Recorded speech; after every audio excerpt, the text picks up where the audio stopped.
Good morning, everybody, and thank you for having me. I'm pleased to present today on the potential for modulated electro-hyperthermia in global cancer care in low and middle income countries. So what do we know about the shifting geography of cancer mortality? We know that while targeted therapies and early detection drive survival in high-income countries with a decreasing trend of mortality there, it's actually the opposite in low and middle income countries, where we know WHO has predicted more than 75% is the proportion of global cancer deaths that will occur in low and middle income countries over the next decade. And 80% of those cancers are diagnosed in advanced stage 3 or stage 4. So sub-Saharan Africa relies heavily on clinical staging due to the lack of imaging. So the urgent priority is not just about early screening, but accessible treatments for these advanced late-stage disease.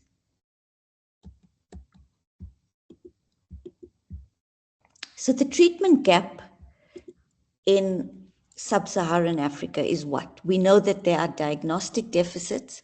There's a reliance on clinical staging that leads to inaccurate assessments of tumor size and spread.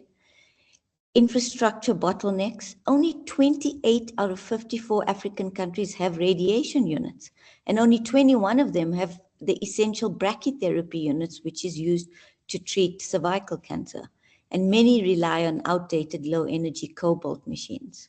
But there's also a compliance collapse. There's extreme socioeconomic stress in these settings, long travel distances, broken equipment, and treatment-related fear and pain that leads to abandoned regimens and residual tumors.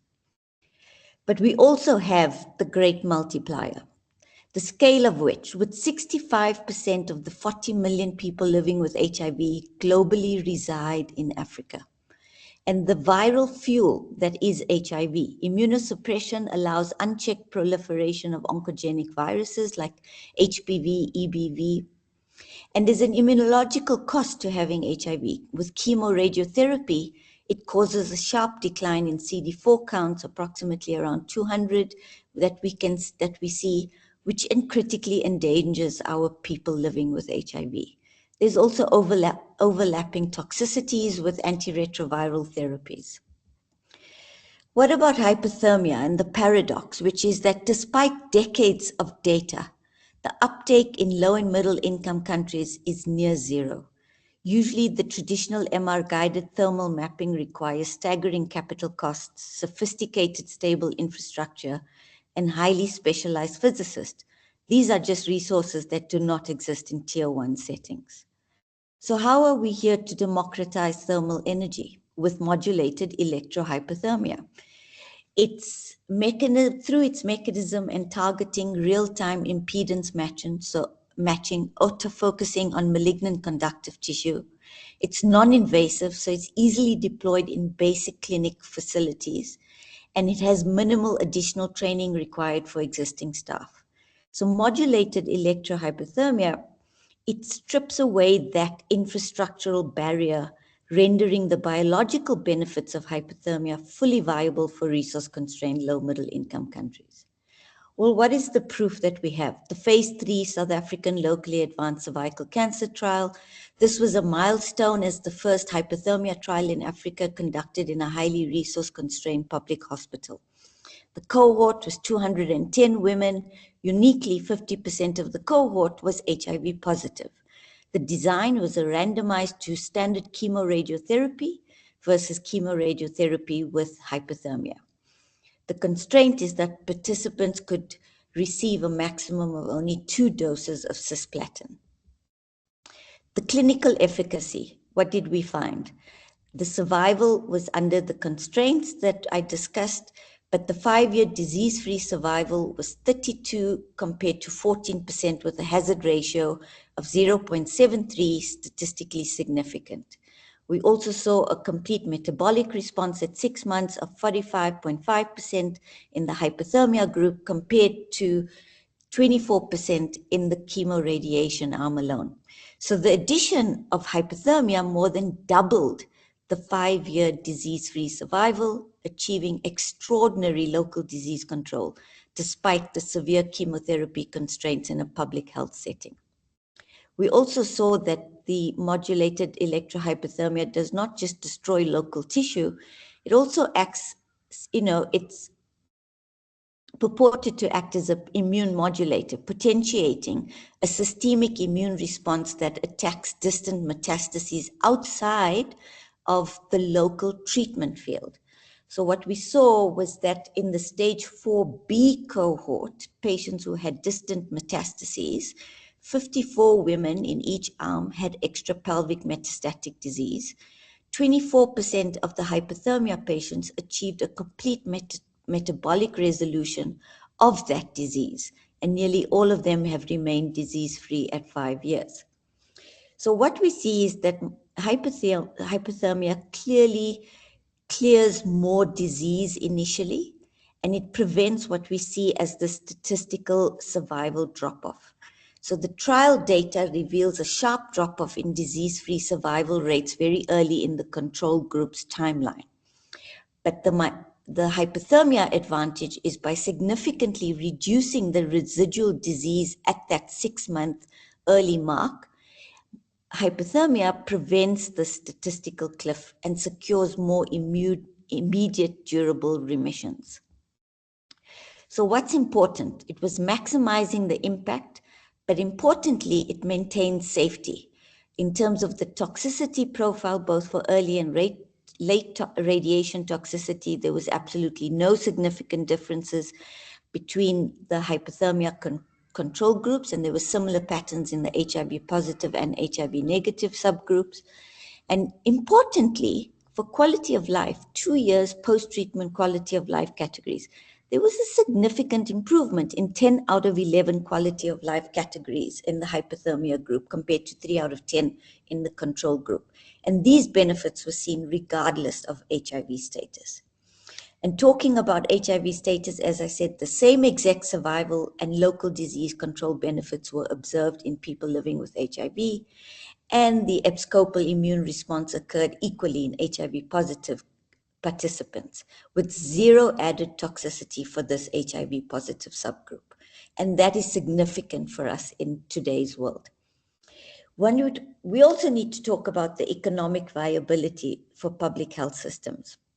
So while the initial investment is required, it is rapidly eclipsed by downstream savings. So by more than doubling your disease-free survival, your hypothermia drastically reduces the volume of patients returning with recurrences or residual disease who require expensive, prolonged second-line treatments and palliative care.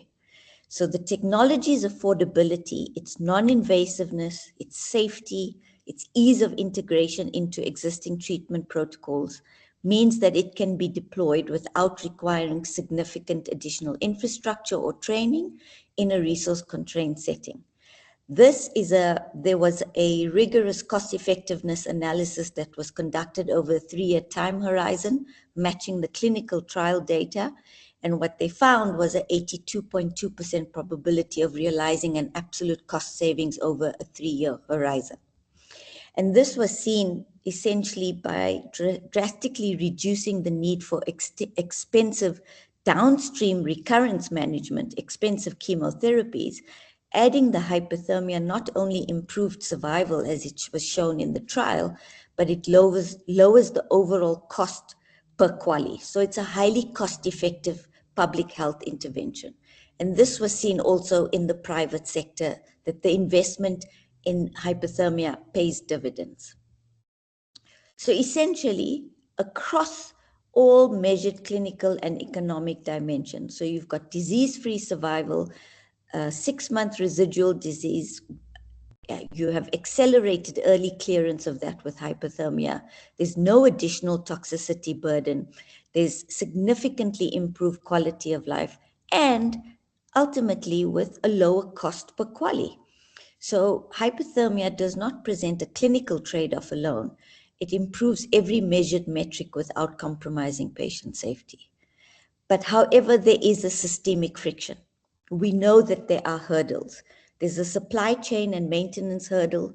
So complex medical hardware often breaks and can lie dormant in Africa. The solution is to require manufacturer partnerships guaranteeing reliable technical support and parts of the supply chain. We know that there's also an unstable electrical grid that limits advanced device deployment. So a solution is to adapt hardware for power fluctuations and establish baseline facility power requirements prior to deployment. For example, in South Africa, when there's load shedding, hospitals are exempt from that. In terms of policy and financing, public hospitals cannot fit the bill to recoup capital expenditures. So you really need to integrate hypothermia formally into national cancer control plans and tiered treatment guidelines that will unlock dedicated public and private health budgets. So finally, just to say, it's redefining the standard of care. Hypothermia, it's not a luxury technology reserved for the global north. It's a highly feasible, economic, viable adjunct, custom built for the constraints of low and middle income country. So now we need to move from the proof of concept to it being a standard of care, and the global health community must now fund multi-center replication trials across diverse settings beyond sub-Saharan Africa. The blueprint is proven. The next step is scale. Thank you. Thank you.